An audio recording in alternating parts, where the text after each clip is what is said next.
এই ওয়েদারটাই এরকম যে সব বাচ্চারাই খুব ভুগছে, আর আমার ছেলেও বেশ অনেক দিন ধরেই জ্বরে ভুগছিল। তো সাথে সাথেই বাড়ির সামনের ক্লিনিকে নিয়ে যাই। তো উনি ডাক্তার বললেন যে উনার ক্লিনিকে স্যালাইন দেওয়ার আর এক্স রে করার ব্যবস্থা নেই, আর সামনের ইয়োলিন হসপিটালে আছে, ইমিডিয়েট গিয়ে ছেলের এক্স রেটা করাতে হবে। তো হসপিটালে ঢুকতেই আমাদের সাথে সাথে lung X ray, blood test etcetera করানো হলো, এবং তারপর যে রিপোর্ট আসলো ওর বাবাকে ডেকে নিয়ে গেল। তখনই আমার পেটে মোচড় দিয়েছে, কিছু প্রবলেম হয়েছে। তখন আমি ডাইরেক্ট ঢুকে যাই। আমি কি হয়েছে বললো, ছেলের ব্রঙ্কোনিমোনিয়া হয়েছে। আমার তো মাথায় হাত। বললো তখনই সাথে সাথে হসপিটালাইজ করতে হবে, কারণ ওর কন্টিনিউয়াস অবজারভেশন দরকার। তো ওখানে সব কিছু প্রসিডিওর হয়ে যাওয়ার পর আমরা রুমে যাই। তো গিয়েই দেখি যে আমাদেরকে ডিনার দিয়ে গেছে, কারণ এদেশে 5:30টায় ডিনার হয়। তো এই ছিল ওখানকার ডিনার ফার্স্ট।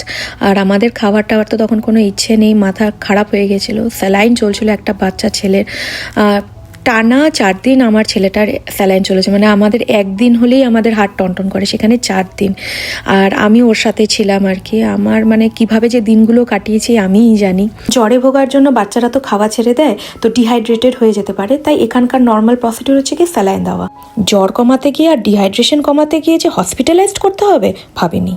তো যাই হোক, এখানে তো রাত মানে ওই 10:30-11টার মধ্যে লাইট অফ হয়ে যায়।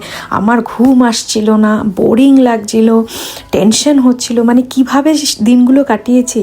তো পরের দিনের সকালের ব্রেকফাস্ট হলো গিয়ে এইটা, জাউ ভাত ছিল, তার সাথে টোফুর স্যুপ ছিল, আর চিকেনের একটা মানে স্টার ফ্রাইড ছিল, আর তার সাথে ছিল এই যে কিসমিসটা, এটা বোধহয় সিসেম দিয়ে কিছু একটা করে দিয়েছিল, মানে ঠিকঠাক। আর আমার এই টোফুর স্যুপটাই আমার খেতে মেনলি ভালো লাগে, তো ওটা আর এই জাউ ভাতটা। ছেলে তো এক ঘরে থাকতেই চাইছিল না, তো ওই হসপিটালের মানে ওই তালাতেই সামনেই একটা জায়গা ওপেন স্পেস আছে যাতে বাচ্চারা একটু হাঁটতে পারে, তো ওখানে নিয়ে এসেছিলাম যাতে ও একটু গাড়ি ঘোড়া দেখতে পারে। ঘরে রাখাই যাচ্ছিল না।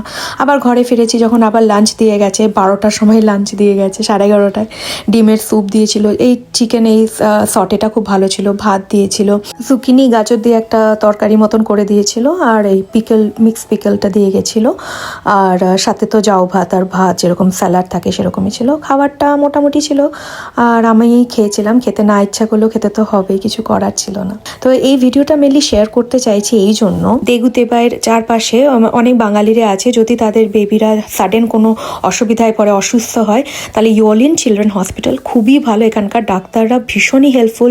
ভাষা না জানলেও, ইংলিশ না জানলেও ওরা জানে, সামান্য জানে, আর না হলেও দে আর ভেরি হেল্পফুল। আমি তো খুব ভয় পেয়ে গেছিলাম, তো ওরা এসে বারবার আমাকে আশ্বাস দিয়ে যাচ্ছিলো, ডোন্ট ওয়ারি, তোমার বেবিকে আমরা ঠিক করে দেবো, কোনো অসুবিধা নেই। আবার এই ডাক্তারটা খুবই ভালো, তাকে আমি একটু বলছিলাম ভাই একটু বসবে, আমি একটু রাতের ডিনারটা আর কি একটু গরম করে আসবো, তো সেটাও আর কি করতো, মানে সব দিক থেকে ভীষণ হেল্প পেয়েছি। ওই ফ্লোরের আর কি এটা কিচেন, এখানে আর কি কিচেনের মধ্যেই ছিল ওয়াটার ফিল্টারটা, এখান থেকে জল নেওয়া যায়, একদম আমার রুমের সামনেই ছিল আর কি, থ্যাংক গড। তো নিজে কিছু খাবার যদি গরম করে তারপর ওই বাসন কোসন ধুতে হলে এখানে ধুয়ে নিতে পারতাম। পরের দিনের সকালের এটা ব্রেকফাস্ট ছিল। এই ব্রেকফাস্টটা সত্যি বলতে আমার একটু শরীরটা খারাপ করেছিল এটার গন্ধে, কারণ এই মাছটা গন্ধটা কিরকম গা নাড়িয়ে দিয়েছিল। এছাড়া যেরকম স্যুপ ভাত, জাউ ভাত দেয়, আর একটু স্ক্র্যাম্বল এগ দিয়েছিল, স্যুপ দিয়েছিল, ঠিকঠাকই ছিল। তারপর ডাক্তার এসে আবার ছেলেকে আবার সেই এক্স রে করাতে নিয়ে যায়। আবার ফিরে এসেই দেখি আবার দিয়ে গেছে 11:30টার মধ্যেই লাঞ্চ। এই লাঞ্চটা খারাপ ছিল না, ডিম পোস্ট দেওয়া, স্যালাড দেওয়া ছিল। তো হাজবেন্ড তারপর বিকেলবেলা আবার দেখা করতে এসে আমি বললাম তুমি একটু রাখো। এটা হসপিটাল, আর এটা হচ্ছে গিয়ে আমাদের বাড়ি। তা এখন বাড়ি গিয়ে আমি একটু ফ্রেশন আপ হবো।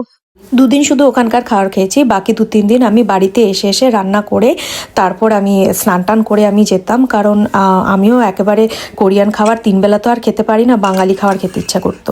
তো তারপর স্নান টান করে বাকি সব কিছু করে তারপর আবার চলে যেতাম, আর ওকে বলতাম কি একসাথে মিলেই দুজনে মিলে খেয়ে নিই, আর ছেলেটাও তোমাকে দেখতে পারবে, কারণ ও পাগল পাগল করতো আর কি বাড়িতে ফিরে আসার জন্য।